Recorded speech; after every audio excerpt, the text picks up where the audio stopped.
Hey, what's going on, everyone? This is Medio 602, and I've got a nice little duo gameplay here with my buddy Lord Sleazy. And we're going to start out in construction and work our way down to Nuketown. And, well, just watch the video, you'll see what happens. This isn't like that water video where we could barely see Nuketown. We're on Nuketown proper, and we're there for a long time.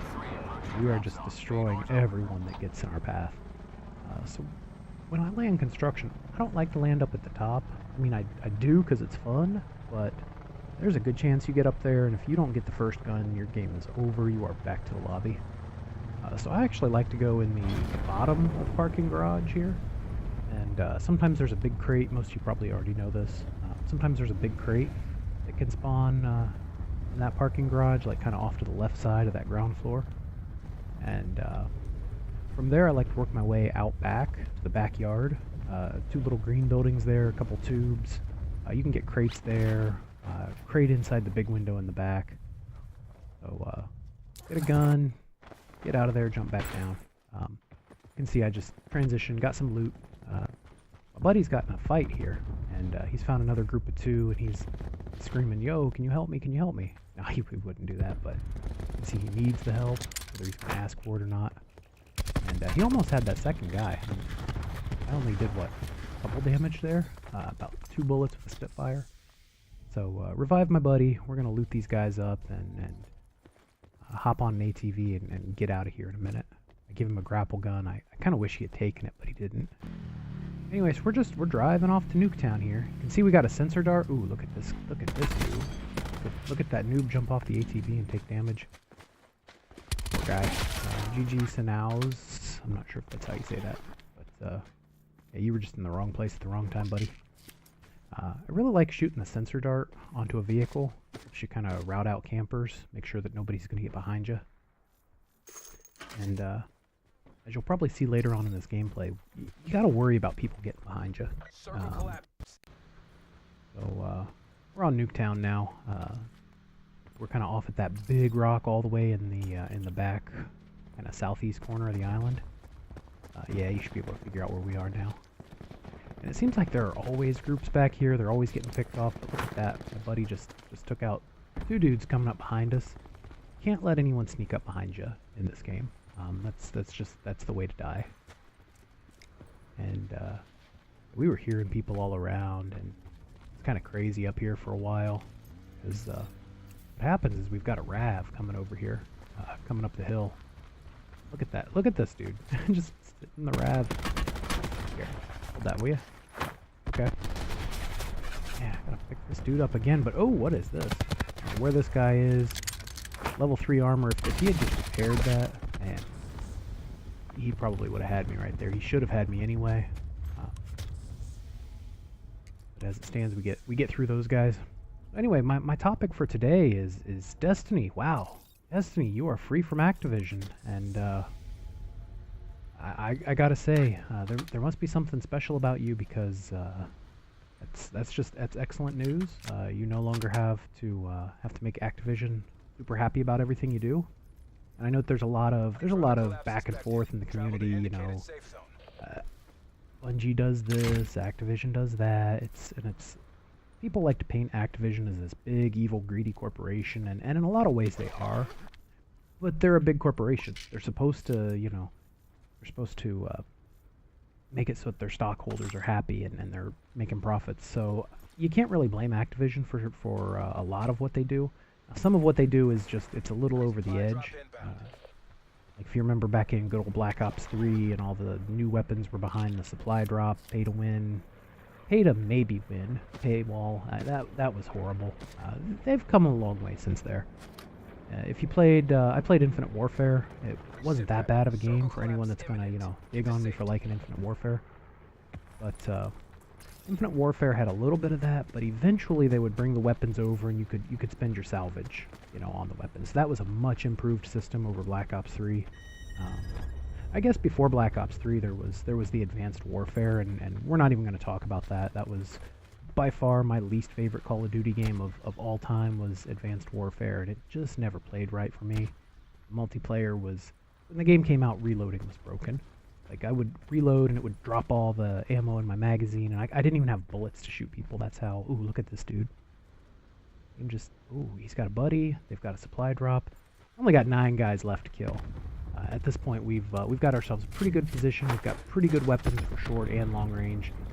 So we'll just let them have the supply drop, and let them come to us. And it's a little bit campy, but you can see we've got dudes coming up on our right side now. Look at that guy. Look at how close he came to taking my head off. My buddy's gonna go over there and teach him a lesson.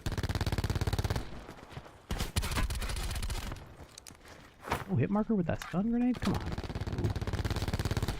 Shout out to my buddy there. Sit down, you two. And he took out another group. Why am I the one uploading this game? He ought to be the one uploading this game. But I do help him out. See, I leave him band-aids.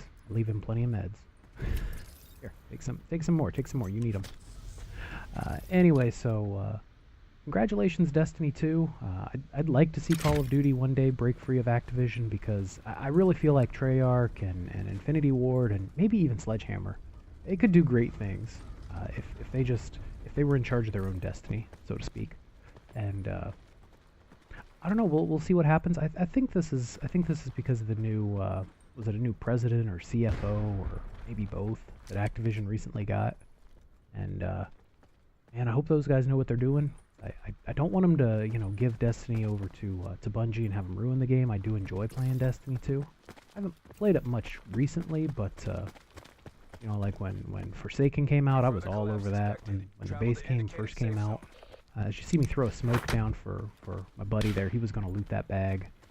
Not sure if he ever got around to looting it, because we started taking shots from his house. But as you can see, as we're wrapping up here, we only got 4 dudes left to take care of, and 2 of them are in that house and just started shooting at us. We're feeling pretty comfortable up here. Ooh, look at that. Come on, I don't know, drop him? Come on.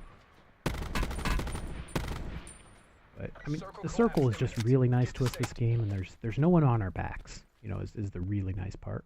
Now, we hear a dude. We think he's in the water behind us. And, well, just wait till the end of the video. You'll see what happens. So we were nervous, you know. We kept checking our backs, and you got to be nervous in this game. And you got to check your back all the time. Just like Bungie's going to have to check their back. Make sure that, you know, nobody sneaks up behind them and releases something even better than what they've got. Because as many people would complain about Activision, I mean, it's a lot of money from a big corporation that they can pour into development of a game. You know, that's more assets, that's more QA testing, that's more level development, that's more everything, you know. Because when you got Big Brother who's got your back, yeah, he's going to tell you, hey, you gotta put supply drops in your game, or you gotta monetize this way or that way, or you can't do this or that. You know, as much as that happens, they do provide a lot of money, and they provide money to not only Call of Duty and Destiny, but lots of other games as well. And we would not have very many good games if not for Activision. It's just, look at anything EA produces, and not to rag on any of my EA fans out there, but and EA games for me, they don't play as well. They just don't in general. Look at this guy. Look at him. He's gonna. Oh, here, I'm taking shots. Let me just keep swimming in the water. No, you're dead, son. You're dead. Get out of my game. Get out of my lobby. I don't know what his plan was. Just go swim in the water, and I don't know. Maybe he was gonna eat some fish and get healthy. Maybe he thought this was Minecraft or something. But we're coming to a close here, and I just want to say congrats to Destiny for, I guess, getting free of Big Brother, and I hope you continue to do well. I hope your game continues to be wonderful, and I really hope that this is the right move for everyone, for Activision, for Bungie. And what do you guys think would happen if Call of Duty, if Treyarch, you know, was given Black Ops, and Activision just kind of let go and said, okay, Treyarch, you're in charge now, have fun, or Infinity Ward or Sledgehammer. By the way, those are my 3 in order of my personal preference right now of the developers. Is Treyarch's my favorite, and then Infinity Ward, I still like them. You know, rag on them as much as you want after Modern Warfare 3 and Ghosts and Infinite Warfare. I like them. And then Sledgehammer, I mean, when... let's not talk about the COD World War II release. That was awful. Advanced Warfare, that game was always awful. World War II did better after Schofield and Condrey. After they left, when they were promoted to Activision, they did a lot of things right in that game. And where is this dude? Oh, he's down there camping in the water. That was the dude that we heard circling up behind us. So he had our backs that whole time, and thank goodness he just didn't do anything. Anyway, that's all for this one. Later.